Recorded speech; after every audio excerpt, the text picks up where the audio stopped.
ST कर्मचाऱ्यांचा संप बेकायदेशीर, संपात सहभागी न होता तातडीनं कामावर रुजू व्हा, कोर्टाचे आदेश. संप मिटवण्यासाठी सरकारनं योग्य पावलं उचलण्याच्याही सूचना. सरकारसोबतची बैठक निष्फळ, तोडगा न निघाल्यानं एसटी कर्मचारी संपावर ठाम. ऐन गणेशोत्सवाच्या तोंडावर प्रवाशांचे हाल. मुख्यमंत्री शिंदेंच्या उद्याच्या बैठकीत निर्णयाची शक्यता. मालवण पुतळा प्रकरणातील फरार आरोपी वर्षा बंगल्यावर तर नाहीत ना, राऊतांचा मुख्यमंत्री शिंदेंवर आरोप. तर हिंमत असल्यास राऊतांनी आरोपींना शोधायला यावं, शिंदेंचं आव्हान.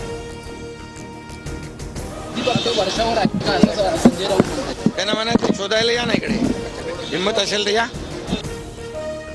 जागा वाटपावरून अजित पवारांच्या राष्ट्रवादीची अंतर्गत बैठक. 60 पेक्षा जास्त जागा लढण्यावर बैठकीत चर्चा. महायुतीत दादांच्या राष्ट्रवादीला किती जागा मिळणार याकडे लक्ष.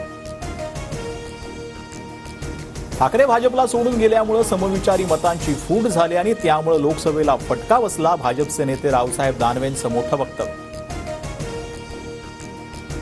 समरजित घाडगे शरद पवार गटात, कागलमधून विधानसभेची उमेदवारी निश्चित. समरजित घाडगे विरुद्ध मुश्रीफांमध्ये लढत अटळ.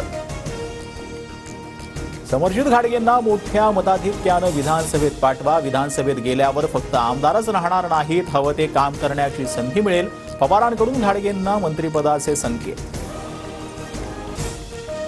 बांगलादेशनं पाकिस्तानमध्ये इतिहास रचला. 6 विकेटसह सलग दुसरी टेस्ट मॅचही जिंकली. टेस्ट सिरीजमध्ये 2-0नं पाकिस्तानला व्हाईट वॉश.